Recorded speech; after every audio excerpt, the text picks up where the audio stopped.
Buenas tardes, soy Daniel de León. Voy a explicar lo que es la pérdida y el duelo en 3 minutos o menos.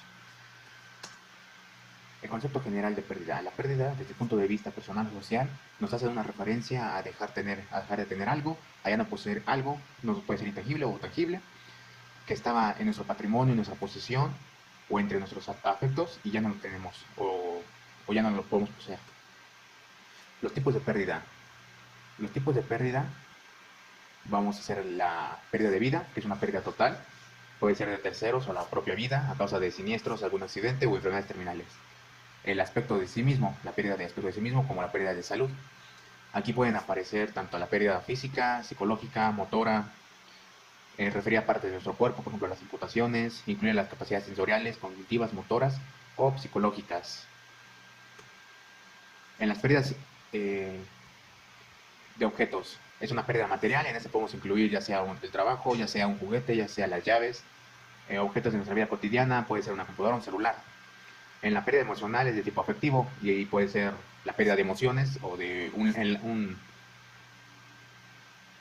lazo que teníamos con una persona, por ejemplo, las rupturas de pareja o las amistades. Y también están las otras ramas, por ejemplo, la pérdida en contabilidad, pérdida en física, pérdida en química. El duelo es un conjunto de procesos psicológicos y psicosociales que siguen la pérdida de una persona. El duelo es como nosotros los humanos, las personas, mostramos el afecto que tenemos por esa persona y cómo nos duele que se haya ido. Las fases del duelo voy a mostrar cuatro, que es la fase de aturdimiento o etapa de shock, que es como un sentimiento de incredulidad, hay un gran desconcierto. Algunas personas al momento de recibir la noticia de que se murió un familiar se quedan pasmadas, no se pueden mover, no muestran emociones. ¿Por qué? Porque sus cerebros están en shock, están paralizadas. Y por otro lado, otras permanecen inmóviles o inaccesibles o se privan. De la fase 2, que es la búsqueda de anhelo, la fase de anhelo y búsqueda. Es marcada por la urgencia de encontrar, recobrar o reunirse con esa persona. Buscamos cualquier medio de decir, tratamos de llamarla o de sentirnos otra vez unidos con esa persona. ¿Por qué? Porque ya sabemos que ya no la vamos a ver. En la fase 3, la fase de desorganización y de desesperación. En este periodo que atraviesa la persona, son marcados los sentimientos depresivos y la falta de ilusión por la vida. El deudo va tomando conciencia de que el ser querido ya no volverá.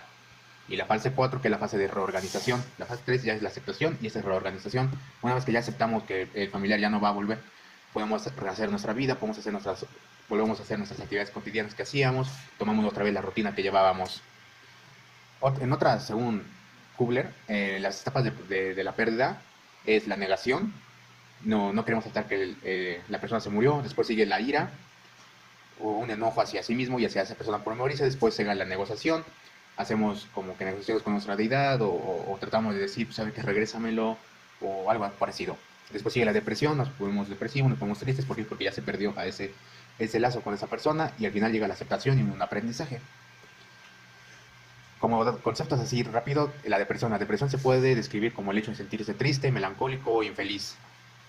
La depresión es normal en todos los seres humanos siempre y cuando el lapso sea muy corto y no en tiempos prolongados una depresión, porque si no ya es una depresión clínica, donde es un trastorno del estado anímico en el cual los sentimientos de tristeza y pérdida interfieren con la vida diaria. Los síntomas que puede tener la depresión: el estado de ánimo irritable o bajo, dificultades para conciliar el sueño, cambio grande en el apetito, cansancio, fatiga, sentimiento de inutilidad, odio a sí mismo y hacia otros, dificultad para concentrarse, movimientos lentos, entre otras.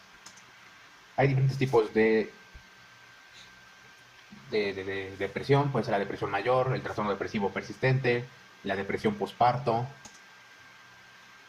el trastorno disfórico premenstrual, el trastorno afectivo estacional o la depresión mayor con características psicóticas. Cada uno de ellos son depresiones, pero en diferentes tiempos o momentos en la vida. La ansiedad. Sentir ansiedad de modo ocasional es una parte normal de la vida. Sin embargo, las personas con trastorno de ansiedad con frecuencia tienen preocupaciones y métodos intensos, excesivos y persistentes sobre situaciones diarias.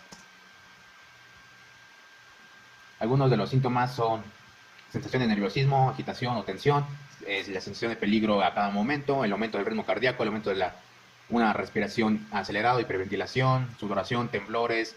Algunas personas entran en shock. Y algunos tipos de ansiedad es la agorafobia, que es un tipo de trastorno de ansiedad en el que teman lugares o situaciones que puedan causarle pánico, trastorno de ansiedad debido a una enfermedad, trastorno de ansiedad generalizada, trastorno de pánico, mutismo selectivo, que es donde los niños deciden no hablar en ciertas situaciones o de plano ya no hablan porque sucedió algo que marcó su vida. Y entonces sí saben hablar y sí conocen las palabras, pero ya no deciden no hablar. Y eso ha sido todo, gracias.